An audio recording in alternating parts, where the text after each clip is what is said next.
জগন্নাথদেব উঠে পড়েছে দেখতেই পাচ্ছেন, আর আমার হাজব্যান্ড সব ঠাকুরের ফুলমালা নিয়ে চলে এসছে। এখন আবার একটু শোবে, কি শরীরটা একটু খারাপ খারাপ মনে হচ্ছে, তার জন্য। নমস্কার, নতুন একটা ভিডিও নিয়ে চলে আসলাম।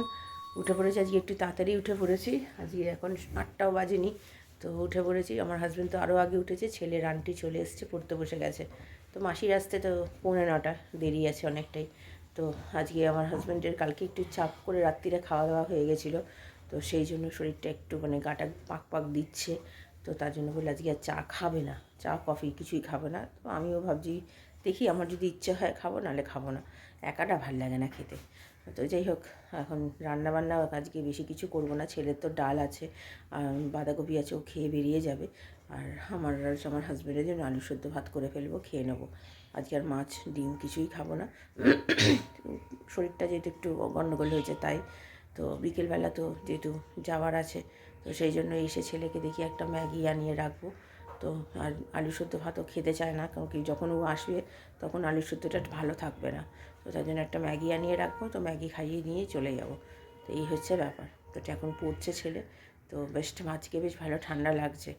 তো ঠিক আছে, কেন রাত্রিবেলা কিন্তু বেশ লেপের তলায় গরমই লাগছিল, বারবার ধরে লেপ খুলে দিচ্ছিলাম। কিন্তু এখন আবার দেখছি সকালবেলা বেশ হাওয়া দিচ্ছে, ঠান্ডা মনে হয় আবার পড়বে। তো ঠিক আছে, চলুন আপাতত এখন চা করার এখন আজকে কিছু নেই। তো এখন একটু আমিও লেপের তলায় ঢুকে বসে থাকি, ঠান্ডার মধ্যে বাইরে কী করবো, ছেলে তো ওই ঘরে পড়ছে। তো আমি আবার পরে আসছি। তো চলুন, ছেলের খাবার গরম করতে বসিয়ে দিয়েছি, ছেলে স্নান হয়ে গেছে, মাসি কাজ করছে, আর এদিকে ছেলে আজকে আর চা খায়নি। তো আমার হাজব্যান্ড তো বললেও সেদ্ধ ভাত খাবে, তো সেদ্ধ ভাতই করবো। তো চলুন ছেলের খাবারটা বেড়ে নিই। ছেলের টিফিন এই যে ধোসা ইডলি দিয়ে দিচ্ছি, এসে ম্যাগি খাইয়ে নিয়ে চলে যাব। আর আমাদের জন্য এখানে রয়েছে হচ্ছে ইডলি, আমার আর হাজব্যান্ডের, ধোসা রয়েছে, হাফ হাফ করে খাবো। এই যে ছেলের খাবার, আলু সেদ্ধ বলছি, বাঁধাকপি ডাল। আর এই যে ছেলে তৈরি হয়ে গেছে, ছেলের টিফিনও দিয়ে দিয়েছি।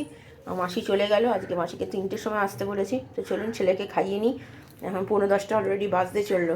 তো খাইয়ে নিই, আমি এবার পরে আসছি। আজকে চা খাইনি, একদম একেবারে জল খাবারটাই খাবো। আর রান্না বলতে গেলে তো বলেই দিলাম, ভাতটা করে রাখবো, এই ভাতটা করে রাখবো, কারণ কালকে ছেলে তো স্কুলে খেয়ে যাবে। সকালবেলা ওটা আলু সেদ্ধ করে দেবো, খেয়ে চলে যাবে। ছেলে স্কুলের জন্য বেরিয়ে যাচ্ছে, দেখতেই পাচ্ছেন। আজকে ভয়েস ওভার দিতে হচ্ছে, কারণ কি ওই যে গান চলছে, 2 দিন ধরে বিয়েবাড়ি হচ্ছে, ওদের কী যে বিয়েবাড়ি হচ্ছে বুঝতে পারছি না। গান চালিয়ে শুধু মানুষকে অতিষ্ঠ করা। বিয়েবাড়ি হচ্ছে ভালো কথা, নিজেদের ঘরের মধ্যে গান চালাও ঠিক আছে, কিন্তু একটা বড় মাইক বসিয়ে গান চালিয়ে কী যে হয় আমি বুঝে পাই না, এদের কী আনন্দ এটা তাতে বুঝে পাই না। তো যাক গিয়ে ঠিক আছে, ছেলেই চলে যাচ্ছে। আজকে ছেলের ড্রাইভার কাকু খুব তাড়াতাড়ি চলে এসছে। তো ভেবেছিলাম হয়তো গাড়িটা ভেতরে ঢোকায়নি, কিন্তু দেখলাম যে না, গাড়িটা ভেতরেই ঢুকিয়েছে। আমরা ওই পাশে ডান দিকে, আমার ছেলেকে আর হাজব্যান্ডকে ডান দিকে যেতে গিয়ে যখন দেখলাম যাচ্ছে, তখন ভাবলাম বাবা ডান দিকে গেল কেন, এই যে গাড়ি করে ছেলে চলে গেল। তো একদিকে ভালোই হয়েছে। তো এইদিকে আমার হাজব্যান্ড এসে আবার আমরা টিফিন খাবো, তো টিফিনটাও আমি গরম করতে লাগলাম। এই যে টিফিনটাও গরম করে নিয়েছি। তো সেই সেম প্রবলেম, গান চলছে জোরে জোরে, তার জন্য তো যে সাম্বারগুলো ছিল সেইগুলো আর নিইনি, কারণ কি আমার হাজব্যান্ডের শরীরটা একটু খারাপ খারাপ করছিল বলে আর দিইনি, কারণ কি যদি আবার শরীরটা খারাপ হয়ে যায়। তো খেতে বেশ ভালোই লেগেছে, আমার তো ইডলিটা বেশি ভালো লেগেছে। আর এইদিকে আবার চলে আসলাম রান্নাঘরে আমার মোটামুটি প্রেশার কুকারে সিটি মেরে দিয়েছি। ছেলের নয়, সরি, আমার হাজব্যান্ডের যে খাবারটা দুপুরবেলা খাবে সেদ্ধ ভাত, সেটা। আর ওই দিকে হচ্ছে আমার জেঠিমার কাছে ফল টল নিয়ে যাব, সেটাই দেখাবো। আর এদিকে আমার ছেলের জন্য ম্যাগি নিয়ে এসছে আমার হাজব্যান্ড, তো সেটাই আপনাদের সাথে শেয়ার করলাম। ম্যাগি খেয়েছি দুপুরবেলা, আজকে আর ভাত খেতে ইচ্ছে করলো না, তাই। তো যাই হোক, এই যে ফল টল নিয়ে এসছে, অনেক ফলই দিয়ে এসছি, কারণ কি এখন তো আমার জেঠিমারা এইসব খেয়েই থাকতে হবে। তো জেঠিমা, তারপরে আমার ভাই বোন, তো তার জন্য এগুলোই দিয়ে এসছি। আর এদিকে আমার হাজব্যান্ড পুজো করতেও বসে গেছে, কারণ কি আজকে বৃহস্পতিবার, জানেন অনেকটা টাইম নিয়ে পুজো করতে হয়। তো তার জন্য পুজো করতে বসে গেছে। আর সেরকম পরিমাণে গানও চলছে।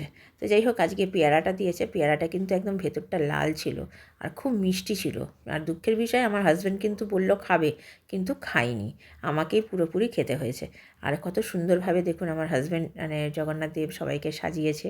তো খুব দেখতে ভালো লাগছে, আমার হাজব্যান্ড এত সুন্দর সাজায়, আমার কিন্তু কোনো দিন হয় না এত সুন্দরভাবে সাজানো, সেটাই আমার আফসোস থেকে গেল। এনাকে দিয়েছি করে, নুন ঠিক আছে না নুন লাগবে? আজকে একটু পাতলা করেই করেছি। বেশি ক্যাতক্যাতে হয়ে গেলে খেতে ভালো লাগে না। গরম একটুখানি বেশি পাতলা হয়ে গেছিলো বলে একটুখানি শুকালাম। ঠিক আছে, খাও। আমি খাবো পরে, এখন নয়, এখন আমার পেটে জায়গা নেই। করতে চলে এসেছি আমার জন্য। আজকে আর ভাত করিনি, আমার ভাত খেতে ইচ্ছে করছে না ঠান্ডার মধ্যে, তো এই জন্য আজকে একটু ম্যাগি খাবো। ছেলের জন্য ম্যাগি রেখে দিয়েছি, ও আসলে ওকে করে দেবো, খাইয়ে নিয়ে বেরিয়ে যাবো ওকে। তো আমিও এখন ম্যাগিটাই খাই। চলুন ম্যাগিটা করতে থাকি। এই যে আমার ম্যাগি রেডি। তো চলুন আমি খেয়ে নিই গরম গরম ম্যাগিটা। আমি খাওয়া দাওয়া করে উঠে পরে আসছি। এখন বাজে 2:10। তো চলুন তাড়াতাড়ি করে খাওয়া দাওয়া করে নিই, কারণ 3টের সময় মাসি আসবে। Good evening. এখন বাজে 3টে বাজতে চললো, এখনও 3টে বাজেনি। মাসি আসবে, মাসির সাথে একটু আগেও দেখা হলো। তো নাতনিকে নিয়ে যাচ্ছিলো, তো মাসিকে আমি বললাম যে মাসি 3টের সময় কিন্তু এসে কাজটা করে দিয়ে যেও, কারণ কি আমি কিন্তু 5টার সময় বেরোবো। তো বললো হ্যাঁ আসছি, আমি খেয়ে দিয়ে আসছি। এখন জানি না কখন আসবে। আমি তো আর ভাত খেলাম না, ভাত খেতে ইচ্ছে করলো না ঠান্ডার মধ্যে। একটু ম্যাগি খেয়েছি, ওটাতেই যথেষ্ট। ছেলে আসলে ছেলেকে খাওয়াবো, তাহলেই হয়ে যাবে। আর রাত্রিরের জন্য আজকে আর বাড়িতে কিছু করিনি। আমার হাজব্যান্ড বলে বাইরে থেকে খাবার নিয়ে আসবে, কারণ কি সব করে গেলে করে যেতে গেলে সময় লেগে যাবে। এখন মাসি যাবে, তারপরে অনেক কাজ। এখন মাসি যাওয়ার পর আমি সন্ধে দেবো, সন্ধে দিয়ে বেরোতে হবে না, কারণ কি আজকে তো আস্তে আস্তে আমাদের রাত্রির হয়ে যাবে। সন্ধেটা কে দেবে? ছেলে তো আমার সাথে যাচ্ছে, তো সেই জন্য সন্ধে দিয়েই বেরোবো। যাই হোক 4:30 নাগাদ সন্ধেটা দিয়ে দেবো, দিয়ে তারপরে ছেলেকে খাইয়ে আমি তো তৈরি হয়ে নেবো, হয়ে নিয়েই তারপরে সব কিছু করবো। তো যাই, গিয়ে একবার যাওয়াটা দরকার আছে, না গেলে নয়। আগেও বললাম যেতে পারিনি সেদিনকে। তো ঠিক আছে চলুন, এখন আর ভিডিওটা বেশি বড় করছি না। ছেলে আসুক, বাইরে কতটা কী করতে পারবো জানি না, তো চেষ্টা করবো যতটুকু পারবো। চলুন পরে থেকে চলে এসছে, এসে ওকে আমি ম্যাগি করে দিয়েছি, ম্যাগিটা খাচ্ছে। এবার আমিও রেডি হয়ে গেছি অলরেডি। হ্যাঁ রেস হয়েছে? তুমি হ্যাঁ তুমি খেলেছো? কোথায় কোথায় রেখেছে? হাতে? মা ব্যথা হয়েছে নাকি? আর তুমি কি হয়েছো? কিছু হতে পেরেছো? একটা 60 হয়েছে, একটা 5 হয়েছে, 60 7th, একটা 5 হয়েছে, একটা 3rd হয়েছে। ও ভেরি গুড। এই তো এভাবে করতে করতেই শিখবে, ঠিক আছে? তুমি ট্রাই করবে, তুমি সবেতে পার্টিসিপেট করবে। হ্যাঁ ফাইনালে উঠতে ঠিক আছে, পার্টিসিপেট করতে করতে আজকে হয়নি, পরের বছর হতে পারবে, তার পরের বছর হবে। অনেক প্রত্যেক বছর তুমি পার্টিসিপেট করবে, ঠিক আছে?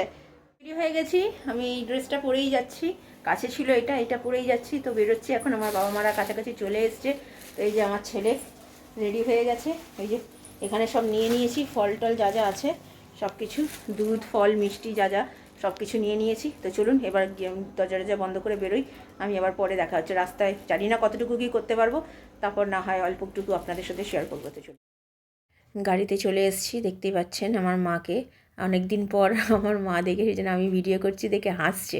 আর আমার বাবার সামনে বসে বলছে কী হয়েছে, হাসছিস কেন? আমি আর বাবাকে কিছু বলিনি, যে আমরা ভিডিও করছি বলে মা বলছে আবার ভিডিও করছিস, তো সেই জন্য হাসাহাসি করছিলাম। অনেক দিন পর বাবা মার সাথে বেরোলাম, বেরোনোই হয় না, বাবা মার বাড়িতেও যাওয়া হয় না, দেখতেই পান।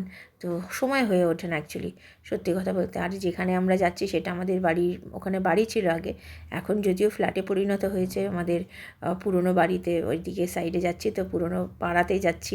মনটা সত্যি খুব খারাপও লাগছে, একদিকে ভালো লাগছে, অনেক দিন পর যাচ্ছি।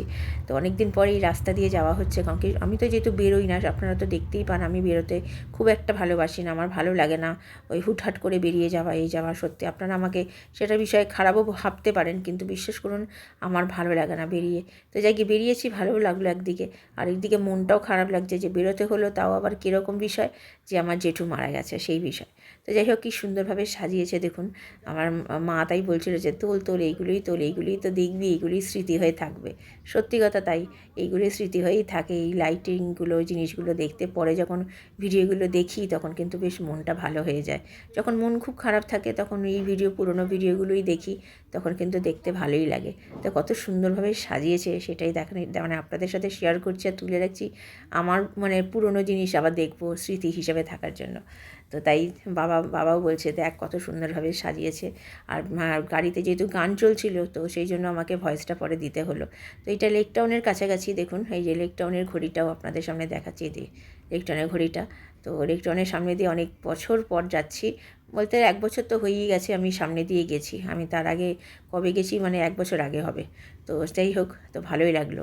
আর এই যে আমাদের জেঠিমার বাড়িতে চলে এসেছি, যতটুকু পেরেছি আপনাদের সাথে শেয়ার করেছি। তো এটাই হচ্ছে আমাদের পুরনো পাড়া। এখানের আমাদের এই শিব মন্দিরটার কাছে আমরা আগে অনেক ছোটোবেলায় খেলাধুলা করতাম। তো সেটাই আপনাদের সাথে তুলে রাখলাম, আর বললাম ওই একই কথা স্মৃতি হিসাবে রেখে দিলাম। পুনর ইচ্ছে হলে দেখবো কোনো দিন। আজকে রাত্রিরের খাবার চলে এসছে, গরম গরম একটু করে নিয়েছি, গরম না করলে ঠান্ডা হয়ে গেছিলো একদম। তো চলুন খাওয়া দাওয়া সেরে নিই, তারপরে আবার আসছি আমি পরে। রাত্রিরে খাওয়া দাওয়া হয়ে গেছে, দেখতেই পেলেন বিরিয়ানি খেলাম, কালকের জন্য রয়ে গেছে। বিরিয়ানিটা বেশ ভালোই, আমাদের যেখান থেকে খাই তারা মা, কী রেস্টুরেন্টের নাম? তারামা রেস্টুরেন্ট না? হ্যাঁ, তারামা রেস্টুরেন্ট আমাদের পাড়ারই দোকান, খুব ভালোই করে, আপনারা দেখেছেন অনেকবার এর আগে। তো জেঠিমার বাড়িতে গেছিলাম, জেঠিমাকে দেখে সত্যিই খুব খারাপ লাগছিল। আর কি বলবো, এইসব আর কিছু বলার নেই। এখানে আমরা 7:30টার মধ্যে ঢুকে এসেছি, আমরা বেশিক্ষণ ছিলাম না ওখানে, থাকার মতো পরিস্থিতি নয়, কান্নাকাটি। ওখানে অত বেশি কিছু ভিডিও করতে পারিনি, যতটুকু করেছি আপনাদের সাথে ছোটো ছোটো ক্লিপ আপনাদের সাথে শেয়ার করেছি। তো এই হচ্ছে ব্যাপার। তো ঠিক আছে, চলুন আজকে ভিডিওটা বেশি বড় করছি না, ভালো লাগলে লাইক শেয়ার সাবস্ক্রাইব করবেন। কালকে নতুন একটা ভিডিও নিয়ে চলে আসবো। আপনারা ভালো থাকবেন, সুস্থ থাকবেন।